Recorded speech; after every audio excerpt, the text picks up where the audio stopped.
吹得不停摇晃，声音大到耳朵快受不了。台东三仙台的八拱跨海大桥几乎被风雨淹没，太平洋海景也变成白茫茫一片，周围树木全被吹得东倒西歪。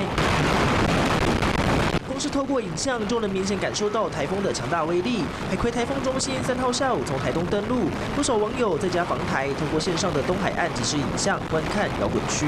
三仙台直播最高纪录曾一度破万人同时线上观看，网友纷纷留言：风真的超大，不容小觑，真的有台风的感觉。还有人向镜头君喊话，说加油，撑住，不要断讯。这波撑过，帮镜头君加薪升级，但没想到。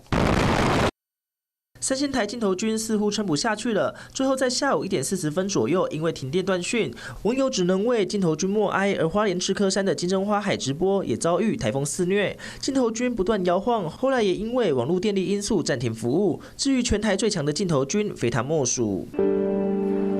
台东绿岛柴口浮前区的镜头君屹立不摇，坚守岗位，为观众带来第一线的风雨情形。网友打趣留言：“柴口镜头君好强啊！”甚至还说画面左下方的蓝色发财车比我想象的还要强大，堪称本日 MVP。还有人发祭品文说翻车就发鸡排，不少网友喊话卡鸡排+1。海葵台风是4年来第一个登陆的台风，全台民众敲碗线上疯看，意外成为一大话题。华视新闻曹启李宏杰台北报道。